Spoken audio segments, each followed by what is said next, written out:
I don't know if you know of the Google Foobar challenge, where if Google thinks you've been searching a lot of developer related thing, it's going to send you to a website and they have a bunch of coding problems for you to solve. People have gotten hired off that. They stopped doing that by the time it got to me, because now everybody's uploading their solutions online. But I didn't know this at that point. So I thought this, I'm like, oh yeah, I'm gonna work at Google now. What ended up happening is I was like, okay, I spent so much time and energy on this. Can I make something out of it? So I just put it online, like, oh hey, look, I can solve Google's challenge. If you're struggling with the lead code style interviews, etc., reach out to me, I'll help you. And one person reached out to me. She had an interview at Facebook in like 4 to 5 months, and she doesn't have a computer science background at all. At this point, I've never tutored anybody. I don't have any such skills, but I just said yes to her.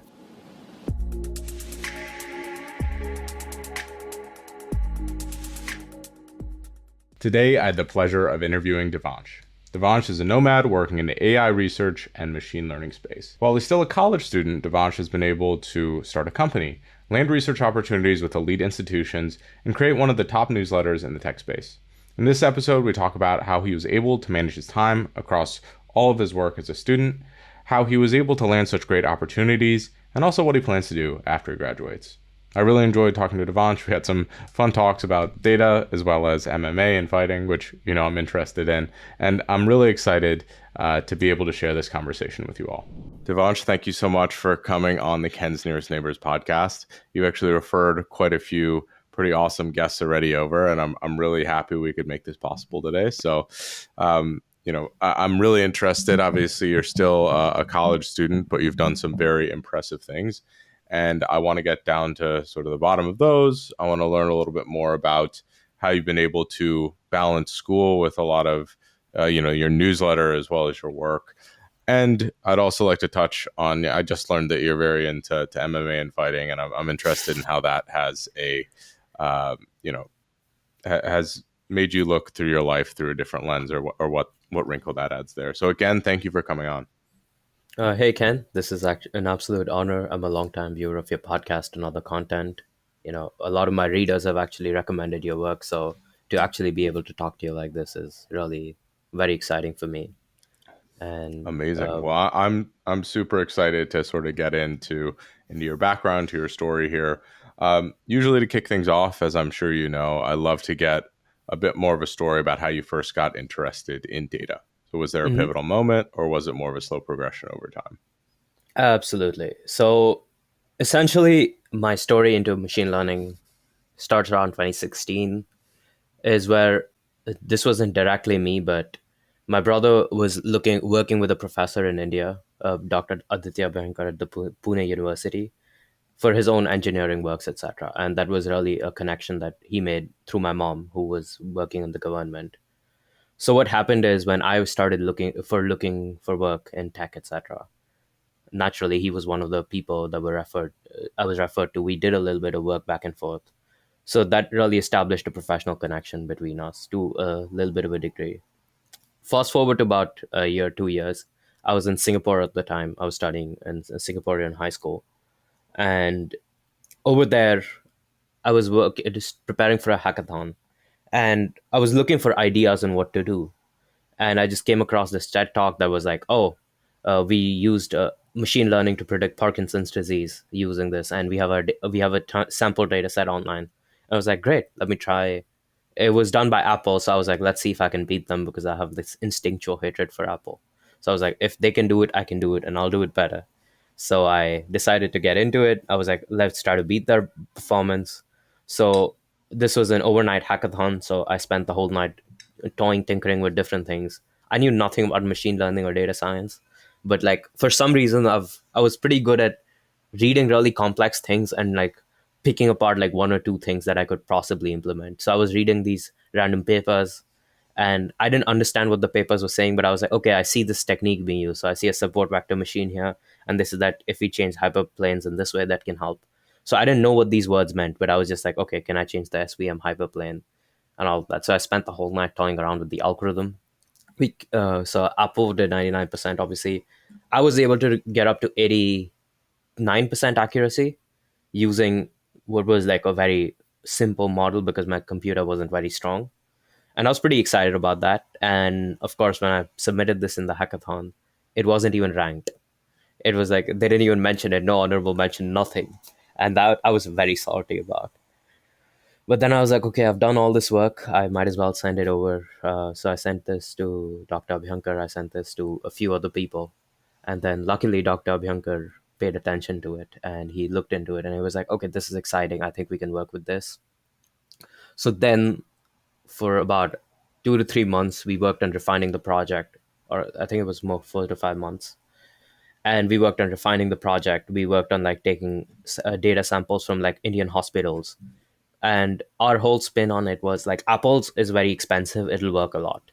What our spin was specifically, how do you accommodate for all the messiness and noise that really comes into your data sets when you are dealing with real life? Because the idea is detect Parkinson's in a voice call, but you won't always have just my voice in the voice call. You can have background noise. My phone can be a little off.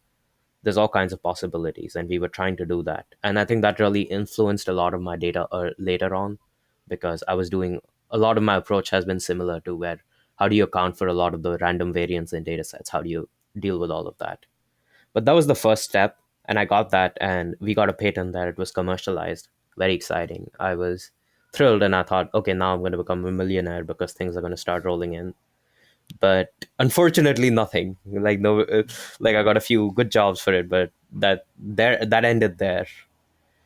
So now it's 2018. I'm in university, etc. I'm in America, so it's expensive. I'm trying to figure out what do I do. So I start trying to like look for work. And so what I would do is I would like reach out to random people over LinkedIn. I'd email professors from all over. I was like emailing people in Gambia. I was trying to get something. I would reach out to small businesses and I'd be like, hey, I think I can help you do better. So like just the local store, and try to do something on that end. And what that did was I kept getting the most interest I got was because of that patent. So the most interest I got was in the machine learning field. At this point, I was still doing a couple of different things. I was into Android development, etc. But it really kind of funneled me into machine learning because that's the only role I really generated interest in. And that really kicked into very, very high gear in 2020, because I started working on a climate change modeling project, and that was really cool. That had some technical details, although most of the modeling was done by the professor. And then that led to this other internship at Johns Hopkins University, which was about analyzing the health system and trying to determine healthcare policy based on the statistics. And after that is really, I think, the inflection point, because I did that, and then all my resume is machine learning. I've been doing AI related things for a while. So then it just became kind of that just ended up being my field. I'd put so much time, effort into learning about AI as opposed to something else. So it wasn't like a conscious decision. It was more of what I was funneled into it by external circumstances and what I was trying to achieve. Well, I think that there are a couple of really fascinating things that I'd like to pull out of that. So the first is that anyone can just start working on one of these projects, right? Hmm. You know, you're like, oh, this is something I want to do for a hackathon. This is something that someone's already done. I have a benchmark to work against. Hmm. And, you know, everyone has that power. What you did very uniquely and interestingly is you were working with people that had more credibility than you did to start with. Hmm. And there is a positive relationship to be had there. So, you know, I would imagine some of these professors, they don't necessarily want to do some of the implementation. They want to oversee, they want to put their name on something. And you have a lot of the time to be able to do those things. The professors are limited for time. They can give you that advice and that guidance, but there's a really good trade-off and like a value exchange that can be made when you're doing these things. And if you're working with someone who's more experienced than you, if you're working with someone who has more credentials than you get to, you know, you get to have some portion of their success and credibility attached to the things that you do and Hmm. partner with them. And that pivots to these bigger things, these greater opportunities. And, you know, it's fascinating to me. You know, so many people reach out asking me for help, for example, Hmm. like, hey, can you give me advice on this? Can you do whatever? Like, how do I get a job? How do you do any of these things? I don't think a single person has ever reached out and been like, hey, no, I take that back. Maybe two or three. They've reached out and said, hey, you know, if you're working on any projects, I'm happy to help. You can just oversee it and I'll help you implement it and do it. And those are a lot more likely to get answered. Mm-hmm. If someone's coming with a specific project that they think would be valuable to me, say, hey, I did this analysis or I'm starting this analysis. I think it could be useful for you to tell a story about. I think it could be useful for you in your content business. Would you help me with it? Would you oversee it? I would almost definitely do that, right? I would almost definitely be like, hey, yeah, let's partner Absolutely. on this. And I think that that's something that's a lot of people are missing, right? They don't Mm-hmm. quite understand that as someone with zero experience, zero knowledge, whatever, you can still be creating value Mm-hmm. for people who are further along than you. And that's a very Absolutely. powerful thing that I'm taking away from your story there. So I think just one little caveat that I want to add, if in case does anybody does try that, expect to be ignored completely, and that is what happened to me, because it's like I was reaching out to so many people that I actually built automated scripts for myself to reach out to professors, reach out to people, and most of those people never got back to me, never acknowledged my existence, even though I kept following up, etc. And that's something that will happen, which is why I think the small business route was really so helpful. It's like if you go up to a store and you tell them, hey, let me do this for you, then they're almost always going to say yes, because there's no risk to them. Like the first 3 months is I'm doing it for free, and I'll give you a prototype of what I can do, and if you like that, we can talk later. And what was cool about that is I think they actually have some very interesting challenges to solve, because they have no background and I have no background. So like you actually have to learn so much on there. They don't just tell you do this, do that. You actually have to figure that out on your own.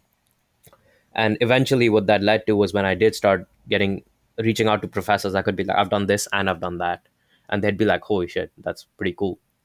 And that was really what led to my climate change modeling work, which is this. He said he worked in climate change. And I was like, oh yeah, you're probably using a lot of Markov chains and Monte Carlo simulations. And he was like, oh yeah, I am. And because I'd already kind of seen that being used in other cases where we were modeling certain behaviors for customers, and that was really what I think helped me put my foot in the door. So try to, I think it's a much safer bet to first reach out to people who have no area, like try to integrate the margins, almost Yeah. like people who are not using these data science, work with them first and try to learn from them before you reach out to professors, because professors and other people, like if I reached out to you, 20 people are probably reaching out to you. So I really need to stand out to be good. That's Yeah. another caveat. That makes a ton of sense. And I think that that's where a portfolio or having some social proof is really important. So Mm-hmm. if you can come to someone, you're creating value for them and you have a track record, Mm-hmm. then it dramatically increases the probability that they'll get back to you. Or if you're Yeah. someone refers you or you know a friend of a friend Mm-hmm. or there are circles that you're both a part of. Like for example, with a store in your community, you're both part of the same community and there's Right. essentially a risk-free investment for them. It's you don't It's you know all about relationships in the end. The best data yeah. scientist is the one with the best relationships, because they can get things done. That's what I've seen so far. It's near network, man. It's a cliche, but that's I think very overlooked. Yeah, well, I talked about this in the episode with Carly Taylor, Mm-hmm. where Yeah. uh, the idea of a 10x data scientist is going away very rapidly. It's very hard to be 10x better at technical skills than another Mm-hmm. data scientist. Like Right. almost impossibly hard currently. Mm-hmm. Um, but the idea of a 2x communicator is very, very attainable for almost anyone and provides arguably as much value as a 10x data scientist in this day and age. And so Of if you're course. thinking about where you want to put your skill set or what skills you want to develop or what you can focus on to dramatically improve your career prospects, the Mm-hmm. communication side and the ability to sell and the ability to elicit problems and understand other people, in the short term it pays more dividends. Maybe everyone will develop that skill in the medium term and it'll be less valuable, but right now I see that as an incredible arbitrage opportunity. Humans are always social creatures, so it's like even if you do develop that skill, it becomes a situation where you have your own spin to it, right? So you'll be able to connect with certain audiences and demographics better, and that's always going to be the case. And that's what I've noticed with content, where it's like I do very similar things to other people. Like Yannick Kilcher is the most obvious similarity because we both do research paper breakdowns in machine learning. But his audience and my audience are generally like our there's a lot of overlap, but the kinds of people that read me and the kinds of people that watch him regularly are very different because we have different styles and we have different focuses just because of our experiences. And that's really what's going to differentiate you, right? It's then it becomes a matter of your own personality and your own styles. So I don't Absolutely. think communication's ever going to go away per se. Yeah. Well, and I think that that's a very salient point you just brought up is that your individual style can create unique value. It's Hmm. not just that there's one better way to communicate. If you communicate in a certain way or you create value in your communication in a certain way, that can be a differentiator in itself that is unique to you. That's actually not Right. an idea, a concept that I'd been familiar with before, but I quite like that. I recently released the course that I wish I had had when I was starting out in the data science domain. It's called The Machine Learning Process from A to Z, and I partnered with 365 Data Science to build this. I also worked with my good friend Jeff Lee, who's one of the most impressive data scientists I know, to get all of the implementation correct. This course is special for a couple reasons. So first, it focuses on the machine learning process. So you go from ideation to data collection to exploratory data analysis, all of the steps to building and implementing a data science project, it's all taken care of for you. We don't focus as much on the algorithms. This is all about getting a project out the door. Next, we've also open sourced all of our code and all of our examples on GitHub and Kaggle. Those are very easily accessible to everyone, including those people who just maybe want to see those and don't want to pay for the full course. In addition to that, we've included all of the resources that we use to build the course, so you're getting multiple different perspectives on every single concept rather than just our singular voice. I view this course as one of the most valuable things that I've put into the world, and I'm excited to hear what you think of it. I've included a discount link in the description for the YouTube video, as well as in the descriptions on all the other podcast platforms. So you mentioned that after Johns Hopkins, your experience there, that's when things really took off. Can you explain what you mean by that? So I did Johns Hopkins University and I put that on my LinkedIn. And by this time, I have some LinkedIn experiences. So what then starts to happen is slowly recruiters start reaching out to you. And at this point, it's still a struggle to get anywhere. But what's happened is I've done this Johns Hopkins. The other thing that I did was, and this is by far the best return on investment if you're a junior trying to look and find work, is just work on your LinkedIn, man. There's so many opportunities to make it better. And I did that and I got into like the 95th percentile. I think that's the highest for data, machine learning skills quizzes for Python, all of that. I maxed that out. So what that did is then people start looking for machine learning engineer, my profile shows up. And that's you have some work on the board.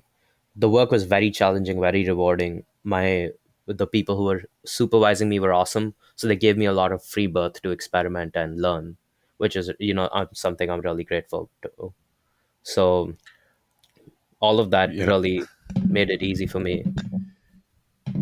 I like that. So, it's funny. I hate the machine learning assessments and stuff on LinkedIn.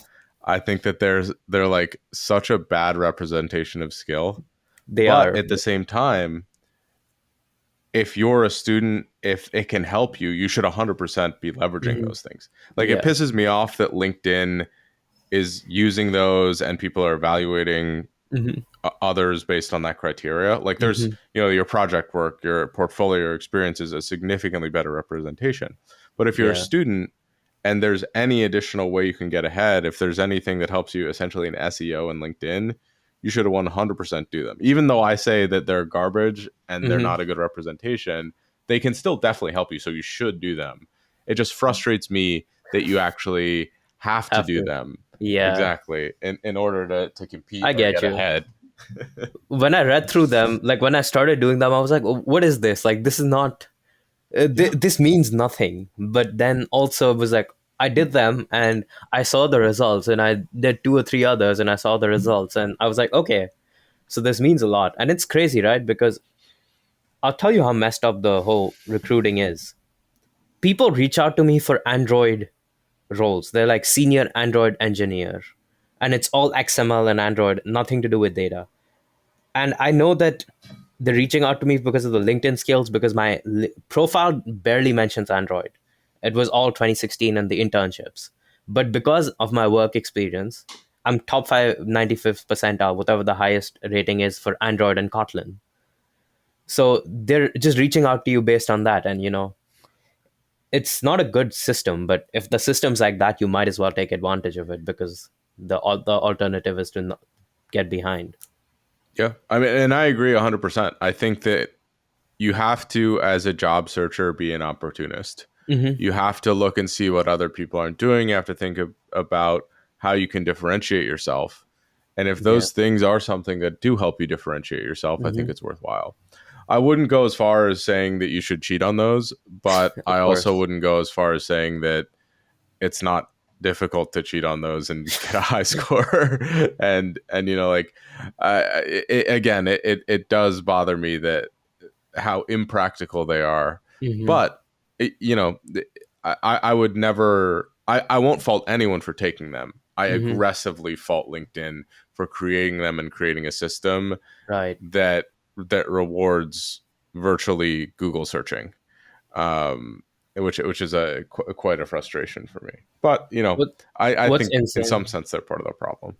Yeah, what's insane is more recruiters have reached out to me, recruiters specifically, because of that, the LinkedIn skill search, than they have because of my articles, etc. Even though my articles are like, I'm reading a research paper and breaking it down. Like, how much more do you want me to show off my knowledge? So it is pretty, but it's a weird system, man.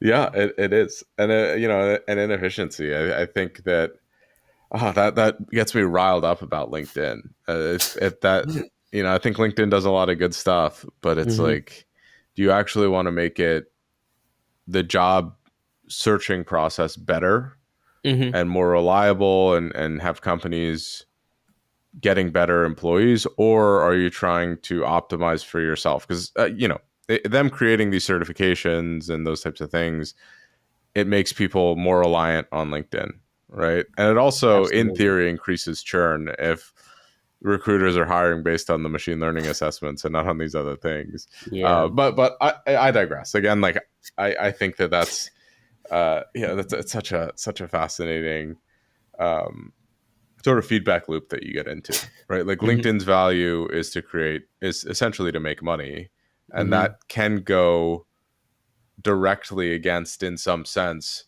their their function or their purpose for a lot of Hmm. people, which is, and in some sense, a data problem too. Which all right, let's move on from this. I'm gonna have an aneurysm if I don't.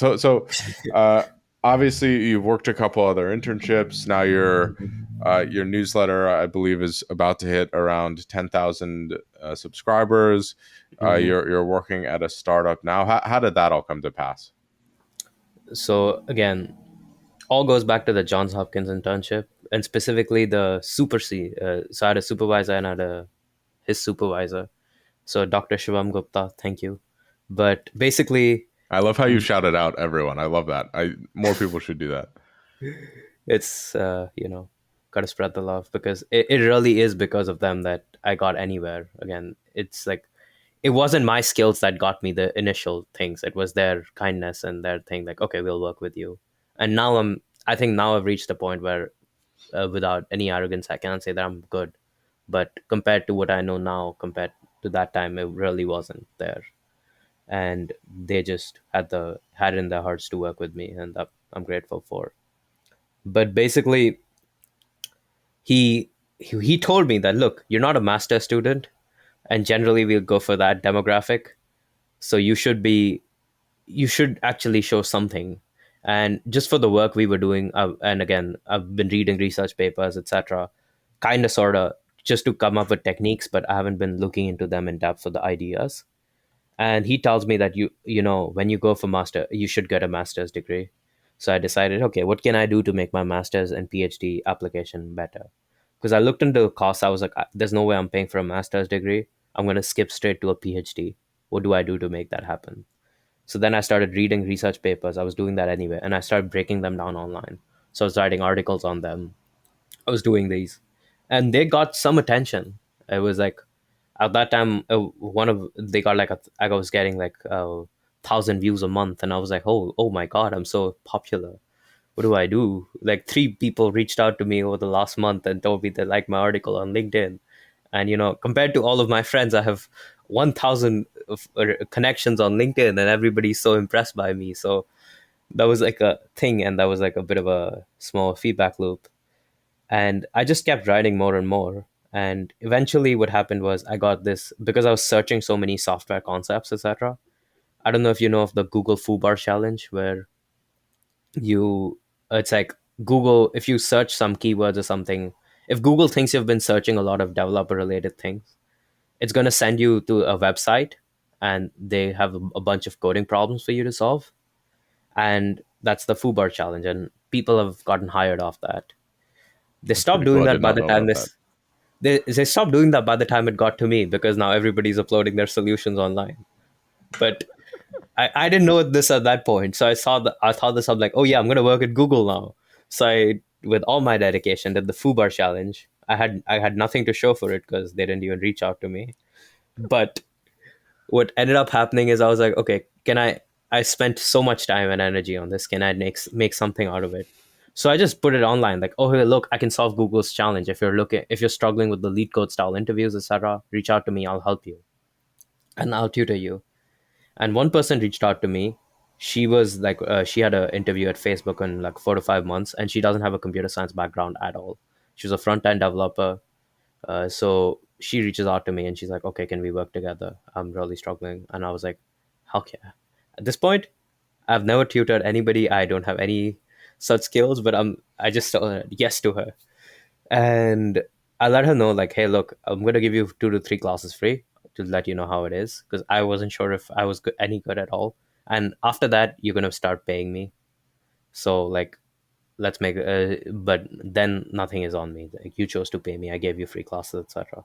So we started working together, and she liked the way I was going about it. So we worked, we set up a system, etc., etc. I've always been teaching myself concepts, so I think I was able to give her a pretty good self-study system and how to work through things. And eventually what that led to was she got the offer. And I wrote about that. I'm like, okay, look, I helped somebody get an offer. And that that was my that blew up. So then I had people reaching out to me, and they were like, I've been working in the industry for 15 or 20 years, but I have no idea how to solve these interviews because they're so out of like what the left field. They're not like what we're used to doing. So then more and more people started reaching out to me. So I started working with more and more people. We had more success stories. And the interview part specifically, I took it out of the medium, which was my machine learning side, and I moved it into Substack, and I created my newsletter, Coding Interviews Made Simple. And I kept doing that. I saw that there was a, based on who I was working with, I saw that there was a fundamental lack of understanding of computer science within a lot of people, and that's why they struggled. So I started on my Substack writing more and more about, like, oh, this is what a graph actually is. This is how multi source graphs actually work, and all of these things. And so then I expanded my newsletter out more and more until it became about technology in general, because people liked what I had to say. People were very interested in some of the stories I had. And I was reading a lot at this point. So I was coming across all kinds of things, like, how is it possible that a company can reach $1 billion valuation and then go bankrupt in less than a week? And that happens, and how is that possible? So like I started writing about that, and people really liked that. When they started reading that, they started reaching out to me, and that kind of became its own movement. So what was initially like a way for me to promote my tutoring, that was actually what my newsletter was. And my idea was that not everybody can pay me in USD for my tutoring, but everybody can pay for my newsletter. Actually ballooned into more and more, became my main priority, to the point where I think I work harder on promoting my newsletter than I do on anything else. Yeah, I think that's super powerful. You've been able to, it seems like you've been able to create something um, quite valuable and useful that didn't start in the way that it ended up. You sort of were able to pull on a thread and saw what came out of it, and eventually make something out of you were able to mold it in whatever shape that you wanted to. I think that that's a very fascinating thing. Something else that I really like is that you shared your experience rather than necessarily giving direct advice, right? You Hmm. were transparent with the person you were working with about their interviews, and you were able to provide value even though you hadn't necessarily interviewed at Facebook or Hmm. done some of these things.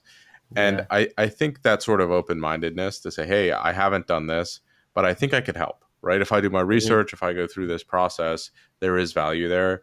And then on the other side, at the end, there's value in sharing the experience, which is arguably more valuable because everyone can learn from that rather than just one person in tutoring. I mean, to the first point about it ending up different than it started, that's basically the story of my life. My article breakdown started as a good to have on my PhD application, and the kind of ended up as what I how I get work. People like recently somebody who's working in nuclear reactions, they reached out to me and they're like, we want to have you as a paid advisor on our board because they really liked a lot of the articles I'd written about machine learning. So it's like that's been the story of my life where things start in one place, end up in ways I really wasn't expecting at all, and that's pretty cool that way. Yeah, I well, love the internet for that. I think that's a good overarching sort of life lesson as well, right? Is that you look at almost every startup ever. They start as one thing, Hmm. they get more information and they pivot and they become something that is more useful and more valuable. It starts very specific and then it gets more general and more Mm. useful to a larger group of people. And I look at a lot of the work that I do. I look at a lot of the work that almost everyone does in a similar way, or Hmm. successful people do in a similar way. You experiment, you put things out there, you get feedback, and then you iterate. Hmm. And if you do that, you're inevitably probably going to end up somewhere different than where you started, but you're going to end up in a place that is more lucrative, more Hmm. valuable, more interesting than when you started as well. Yeah. And I think that there's two parts to that, right? The first is that you have to get away from kind of your ego, right? You have to Hmm. say that, okay, what I believe will be successful or will work for this specific thing might not work, right? If I'm Hmm. creating things for other people, I have to care about what they value Hmm. just as much as I care about what I value. Yeah. Um, and the other part is the actual implementation where, Hmm. oh, I have to do this and make these changes, not just be receptive to the feedback as Right. well. Right. That's actually very true. And, that's something that was my experience, right? Like when you start off, you're only going off your own experiences and biases. But as you experiment and you take feedback, you learn completely different things that to what was you started off with. And that's, I think, the key thing that I've learned as I've gone through is just you know very little about things, and it's very important to always have more and more sources of feedback for it.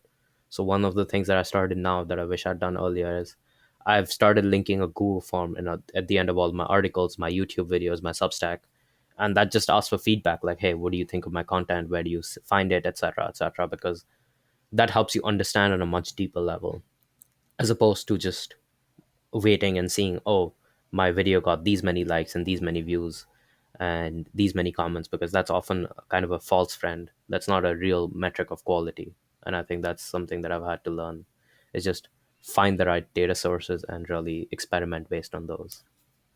Yeah, I think it's also difficult in the age of social media where you have algorithms that are pushing content or not pushing content. Hmm. To me, that's a specific wrinkle where people might feel slightly different about the content that you produce than the algorithms do. Right? Hmm. Someone might really like it, but the video might be shorter, so people are watching it less, and Yeah. so the algorithm's pushing it less, and so those likes and views are not necessarily the best metrics. I mean, maybe like a conversion percentage or a Hmm. click through rate or those types of things are better, but to me that's something that we have to be careful of when we're looking at this data. We have to be able to evaluate it, and having survey, which is there's problems with survey also obviously, but True. combining those two things Hmm. are really, really powerful. Hmm. I'm interested. Obviously, you're doing quite a bit as a student. As I mentioned, you have all these things. How do you balance your work? How do you actually succeed in all the things that you do? That's something even I definitely have struggle with these days. So, in the words of somebody very, very wise, balance is a myth. I think he said it on the Beyond Coding podcast, and his name may or may not be Kenji, but and I think that is very much been my experience too, which is that the way I actually balance things out is by saying I'm not going to pay attention to this and I'm going to focus on that. So it is very much about I try to work backwards from okay, what is it that I want and what do I see getting me what I want. So originally I thought I wanted some money to be able to pay off my living expenses, etc., which is why I prioritized my tutoring very highly. But then I saw that my tutoring is limited because only certain people can pay me, and it's still a time intensive work. My newsletter and writing scales much better, so I switched over to that. So it's very much about work backwards from your goals and then decide what you're going to prioritize accordingly. So my university grades haven't been phenomenal. I think I've been dean's list most semesters, but it hasn't been. I know I could have done much much better, and that's only because I will sometimes I'm going to put off writing doing my homework or doing the assignments in favor of writing an article because I think that will do much better. So it's not exactly me balancing things out as much as it is me deprioritizing a lot and prioritizing a few elements. Even when I pick my classes, I try to pick my classes in a way where I have no projects, no homework, no attendance. I'm going to give me an exam. I'll try to get a perfect score on that, and that's how I'll do it. So it's a very in AI you have the min max strategy. That's very much what I'm doing. I'm minimizing most things and I'm just maximizing one or two areas of my life. And for me, that's Well, been writing and my health. I think min max is actually quite a good way, and for if you want to maximize profit in life, I Hmm. think it also is probably pretty good for maximizing happiness as well. Um, I think that prioritization is something that is one of the biggest issues for people who are trying to get into this domain. They see Right. that, oh, I have to get good grades, I have to do projects, I have to do this, I have to do that, and I don't think that that's necessarily true. Hmm. Your portfolio, the work experience you've done, the connections you have are going to be significantly more valuable in the job market, at least in the Hmm. United States, than Yeah. your GPA at the end of the day, especially in engineering. Maybe if you're working in a different field, maybe if you're specifically targeting a PhD, Hmm. grades might be more important. But if you're Yeah. interested in the best job opportunities, the best outcomes there, I think your GPA is almost a relic at this point in the engineering space I compared to think, actual experience. yeah, that's true. And the thing is, it's not like my GPA is terrible. It's not like I'm about to drop out of college. I still have 3.2 right now or something. So it's not horrible. And the whole thing is about I think a lot of the prioritization problem, and I can only speak for myself here, it's been an issue of ego and this thing where I think you want to be the person that's doing well in everything, so you will kind of burn yourself out doing it. I was trying to both be competitive in MMA and the working while trying to get perfect A's and trying to do well at my job and running the startup and writing, and I saw that okay, this is not going to work for me. So I had to be like, okay, I'm only gonna get like 40%, 10% on some of my homeworks, and that's gonna make me get a C in this class. But in return, I'll try to get an A minus in two other classes to keep my GPA relatively okay, and focus on my writing and whatever else is my priority. Yeah, that's something I'm working through this thought right now, so it might not be super complete, but I think that Hmm. there are thresholds that you have in different activities where in like a pure MBA business perspective, they're called strategic minimums. So, Hmm. right, I think GPA is now like, oh, if he has a 3.0, it's a binary. You get a check Hmm. or you get an X. If Yeah. if you get a 3.9, Hmm. people aren't really going to look at that as that much different than a Hmm. 3.0 as long as you're over that threshold Hmm. because the other characteristics are so much more important. Right. Whereas there are other variables like work experience that are continuous variables, Hmm. right? Yeah. Where it's not just, oh, they've done this, it's what have they done? How much better are they than another candidate in their experiences that they've had? And that could be a useful framework for evaluating prioritization. It's like, okay, schoolwork, I know I just have to hit this threshold, and I know Hmm. that it takes this amount of effort to hit that threshold. In these Yeah. other things where there's, in theory, unlimited upside in terms of the Hmm. value that you're either getting or you're projecting, it's worth dedicating significantly more time because the returns Hmm. are accelerating rather Right. than diminishing to zero after a Hmm. certain point. And I think that you embody that in such a very unique way.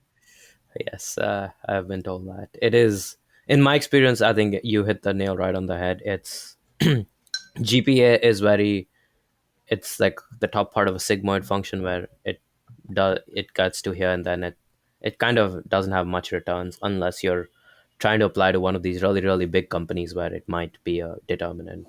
Work experience is really, in my experience, been the opposite, where for most of my life, or not my life because I was trying to work when I was 12 or 13. I wasn't like one of those kids that was passionate about tech then. But from like 16, 17 onwards, when I started doing something, to all the way till when I was, even when I was 20, nobody cared. And then the Johns Hopkins internship comes in. On top of that, after that, the ICICI Bank internship comes in. Then a few people are caring now, and like suddenly it's gone from your work is okay, this is interesting, this is good for a student, to when I'm talking to people, they're like, oh, this is good work. And then I had in one other internship for optics, great company, amazing people, but I go there, work with them, and now suddenly I have these three stacks, and now people are reaching out to me because they're like, we're really impressed by the work you've done. And I think that is so, for the early years it's been like nobody's scared, and then suddenly one day you're just going to wake up and things are going to, it's going to hit you different. It's going to be like people are suddenly going to be like, oh, we really like your profile. And you never know when that switch hits, but it does hit. And it is quite surreal. It seems like there's been there's that like kickoff point, right, where Hmm. you're working really hard, you've put all this stuff in, Hmm. and you're seeing the slow growth personally, but externally it seems like you're an overnight success, like things just clicked Yeah. immediately. And that's almost never the case. Hmm. There's this steady ascent, and then you catch this sort of flywheel effect where it creates this perpetual motion.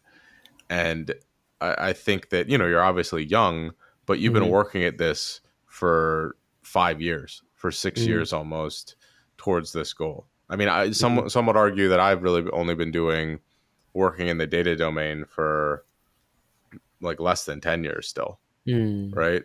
and Right. and it's about when you start, not necessarily how old you are, which I think is a Right. very salient and powerful thing. It's not just that, it's also the kinds of things you're doing. So I think some of the people I've talked to, they've been working for years, but they've been doing the same thing over and over again with me, just because this is more of a, I got lucky in my external circumstances, although luck is kind of a weird thing to attribute there because it didn't feel that way. I would constantly be like, okay, I'm done. Can you pay me for working with you longer? And they'd be like, nope. So go find somebody else. Go find somebody else. Go find somebody else. And that constant, oh, like I got like $20 for putting in that work. So I kept having to find new and new people. And on the flip side, what that did was it forced me to look at, do work with a lot of techniques, work a lot of ideas. So even when I don't necessarily have the experience in computer vision like a top researcher does, I do have enough of a baseline and an ability to learn quick enough where I can see what they've done and take some valuable insights from this and communicate that and find role work there even when I've never worked in computer vision. And I found my deep fix detection work without ever having done any deep learning or computer vision. It was just purely based on, oh hey, look, I've read all these ideas, I came across this concept, I think this can be applicable here. And what's insane is you mentioned that you study the snow code personally, but often you won't realize that you've grown. And I think one way that it's kicked in for me is like sometimes I look back at my old resumes because I've like people ask me, can you send me the resume you had when you were in second year or something? And I was like, I looked at that resume and I was like, okay, I'd done nothing at this point. Like nothing in that resume is what I have here, except for my patent. And I went back further to my university resume, what I used to apply, and it's the same story. So it's like you don't realize how far you've come because you've been taking it like one step at a time, two steps at a time, and it's been a frustrating journey. And but like so one day you just be like, oh damn, I think I know quite a bit, and people look at you and they're like, oh yeah, you know quite a bit, and it's a very sudden shift when other people realize it. But I think even when you yourself realize it, it can often be very jarring because you've been through that journey. I think you might be able to relate with jiu-jitsu there, right? Like, but I did a few months and then I was just wrestling with my brother for fun. And he's much bigger than I am. He's got 40 pounds on me. And it was so easy for me to mess him up, take him and like put him in the ground, take control and easily do that. And I was getting beat up at my gym every day, so I didn't realize I was getting better. But I did it against my brother, and suddenly you're like, oh, I've actually learned something. Yeah. You know, I think that that's a powerful thing about communities as well. Mm-hmm. So I'll use a jujitsu metaphor as well as a like a learning metaphor. So if you're a student, right, and all the other Mm-hmm. students around you are also improving, Mm-hmm. you don't realize how much you've improved compared to the average person. You don't see Right. your growth, right? If you're in one of these really great communities, you're around people that are pushing forward, trying to do impressive things, you seem like you're standing still a lot of the time. Mm-hmm. But actually, it's like you're on the highway, right? And you're around cars Mm-hmm. that are all going the same speed.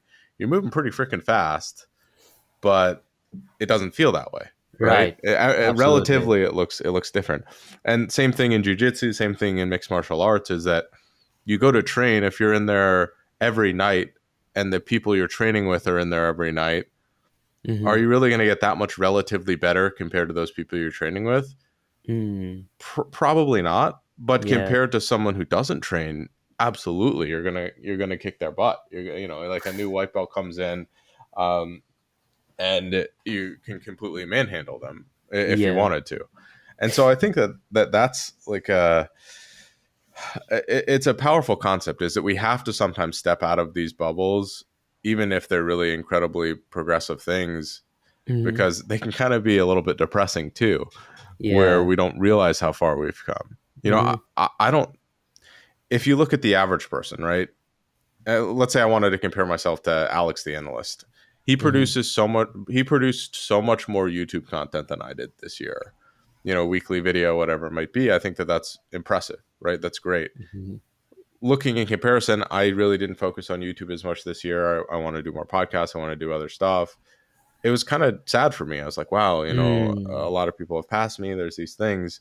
And then I step away and it's like, wow, I still am producing content compared to the average person who hasn't made any progress on their business or on their goals.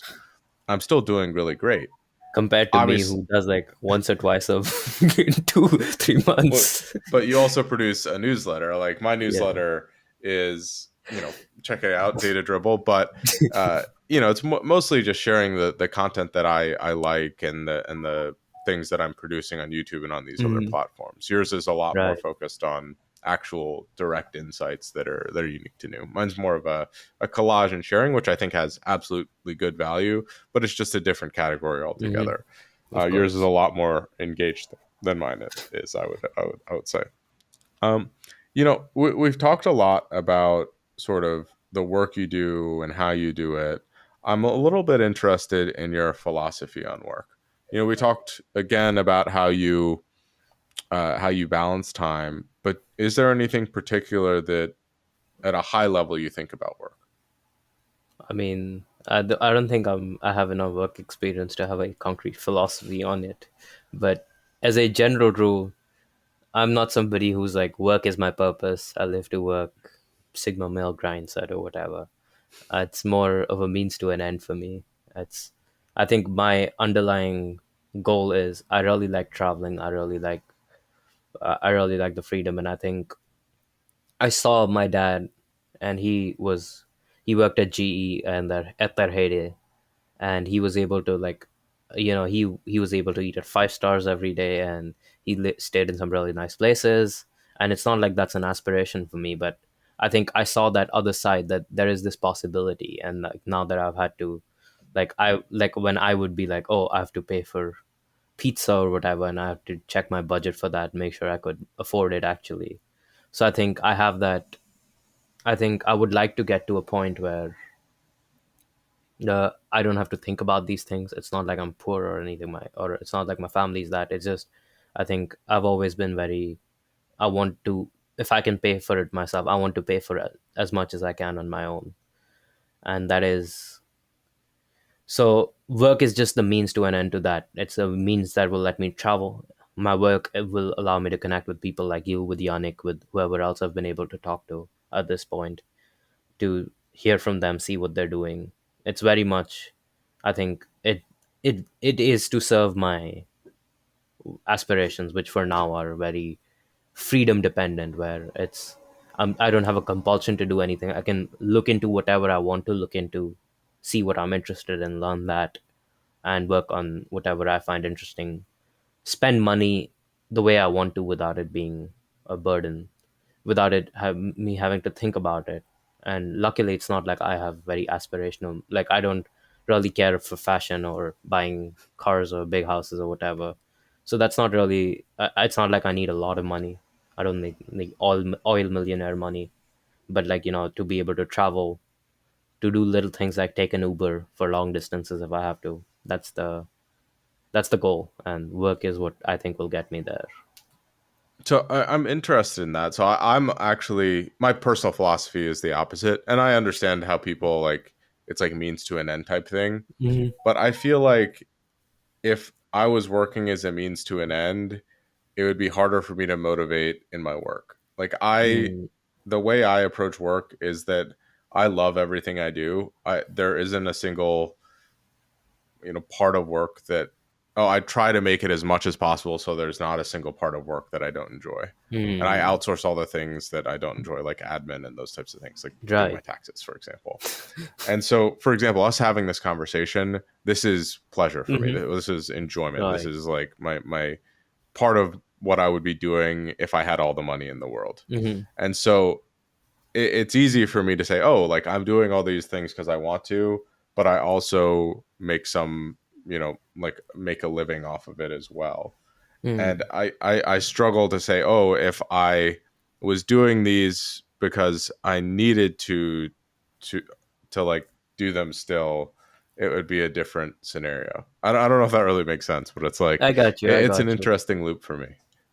I got you. I think the difference, and you can really tell how much work you put into things, because how much you like this, based on your quality and the way you're always trying to get in very deep into things. For me, it's like I would still be talking to people like you. I'd still be reading about the research, etc. It just won't. I just wouldn't have to do it. I would like, if I felt like it, I would be doing other things as well. And when it comes to work, how that reflects is, it's not exactly that I'm motivated to work. I don't really need the motivation, because my motivation is more, okay, if I should do a great job, and based on that great job, I'll be able to get more freedoms and more kind of more. I'll be able to get to my goals quicker. So it's like I don't enjoy lifting weights, but I will lift them anyway, because it makes me get stronger, and that allows me to fight better. So work is very much weightlifting. It's not MMA, I guess, is the distinction I'd make. That makes sense. That makes sense. So work is to prepare you for life in some sense, Hmm. which I can understand. I think that as much as I do work that I enjoy, there are plenty of things that I do that I don't enjoy, so that I'm prepared for any of the things that life sort of throws at me. I'm interested. I mean, obviously, you talked about weightlifting and MMA and how there's some sort of parallel here.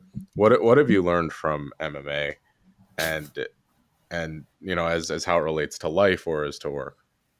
I mean, I'm guessing you mean not like how to ankle lock people, but more deep life lessons that sometimes Yeah, people so like so me I don't. you know me. I like the philosophical side. You can also say that like the freaking heel hook or uh, I've learned to break someone's tear someone's ACL.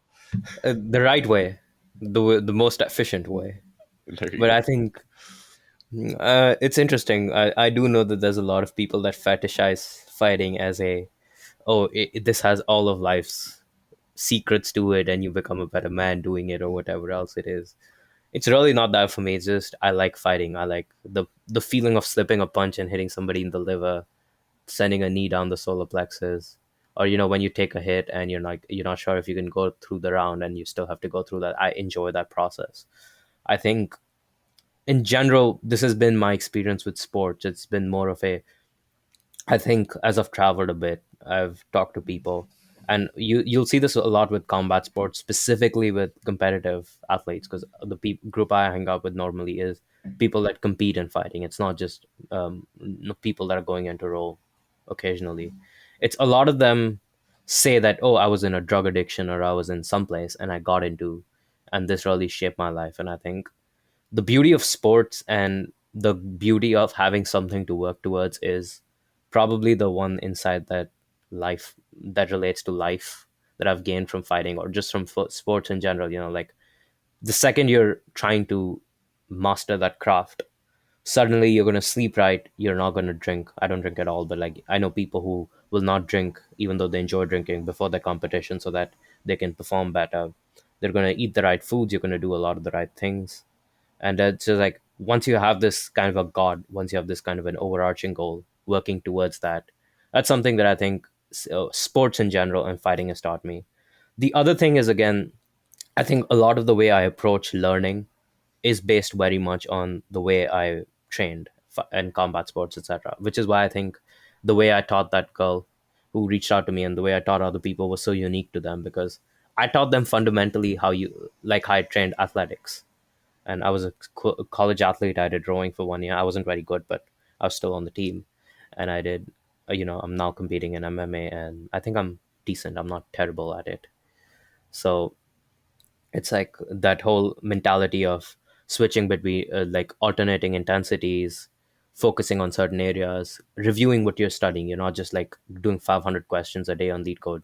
Do i do i say like do 10 a week at max, but every one of them take notes of what you're doing and study where you went right or wrong, study where you were diverging, etc. And that's all things I got from sports. None of that, like, it's all things I got from, it's like film study. You do film study in BJJ. I do that with mock interviews and learning how to learn.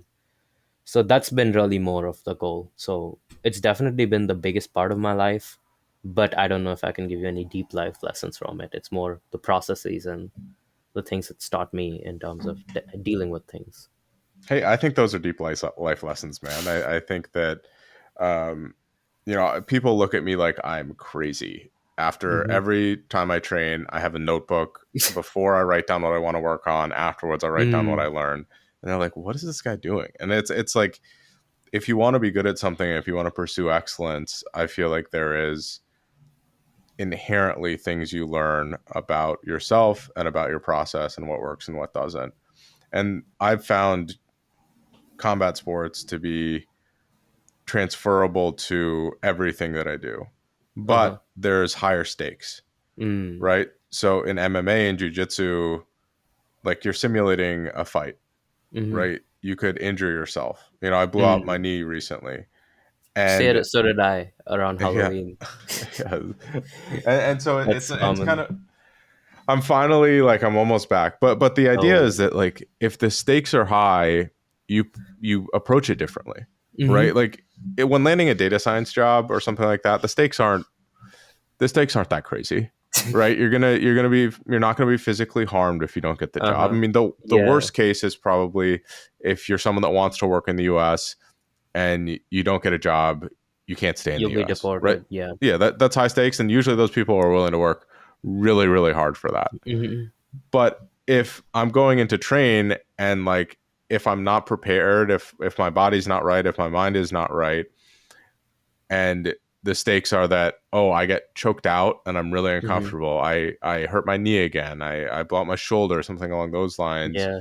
you treat it with more respect, you treat it with, Mm-hmm. um, more reverence, because, like, there's actual consequences. Right. And I think I think that there is something to be said about thinking about what are the actual consequences of anything in life. And at the end of the day, Mm-hmm. the actual consequences for all of your actions are that, wow, I didn't live the life that I wanted to live. I didn't achieve my goals, and you're looking back.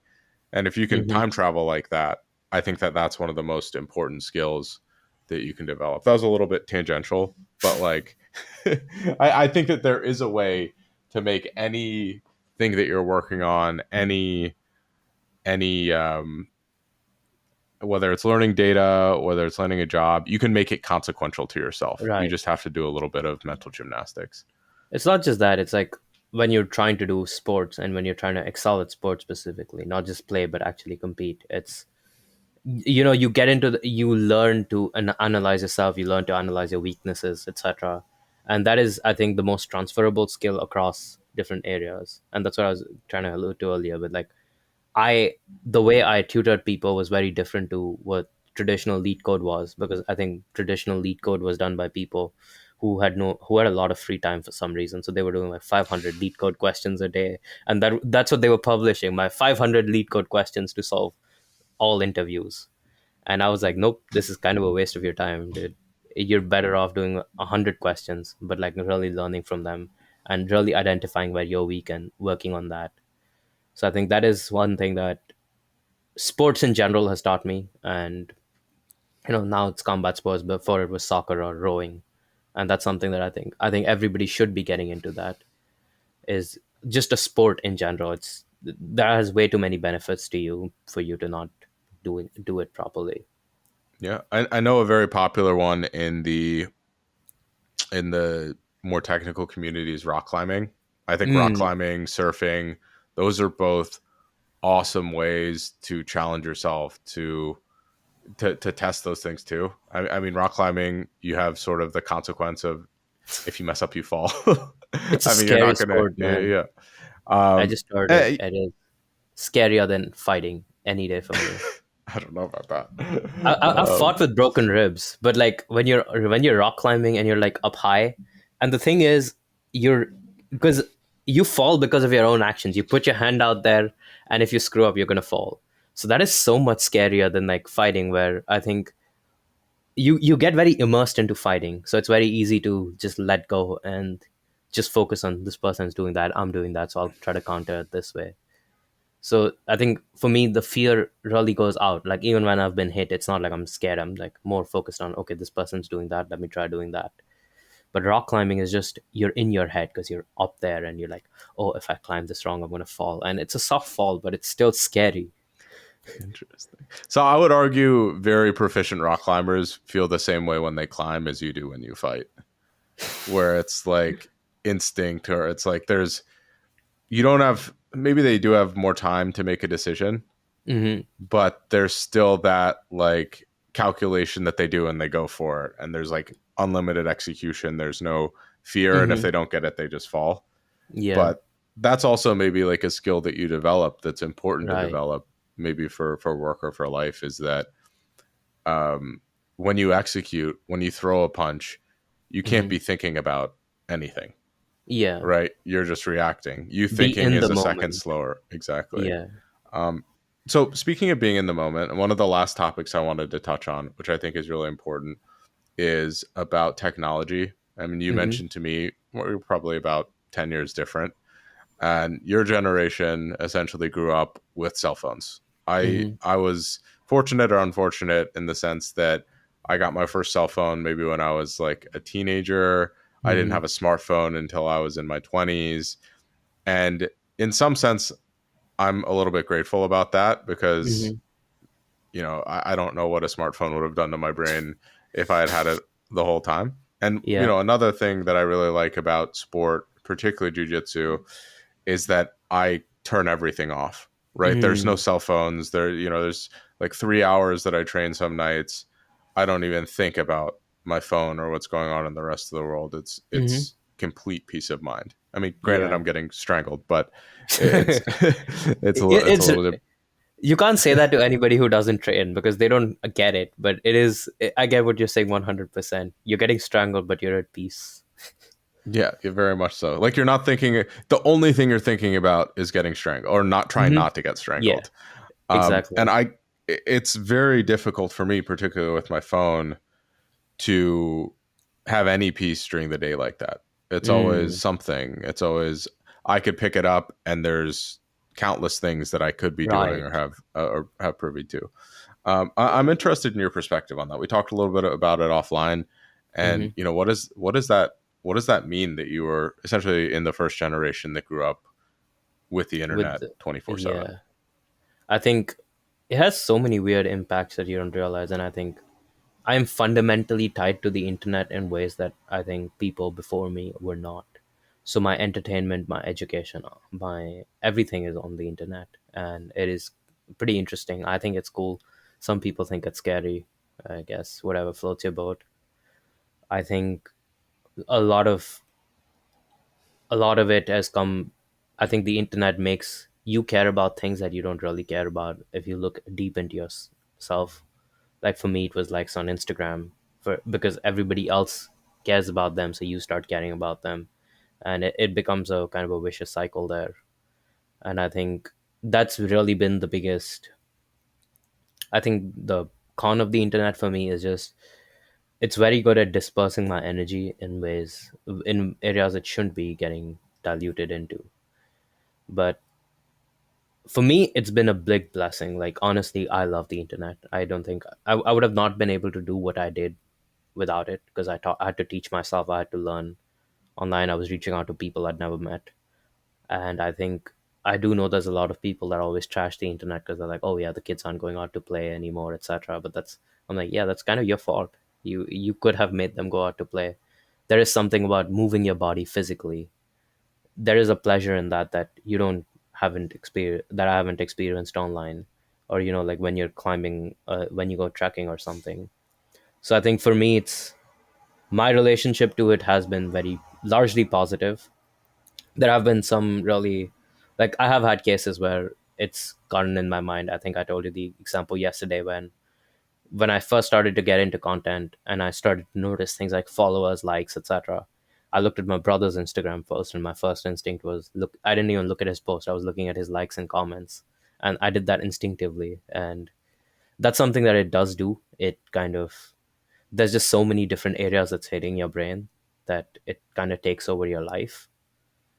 But I think if if you try to promote some mindfulness around it, I think you can really limit what it does to you. Yeah, I And think that, I mean, especially for me, it, very difficult to do.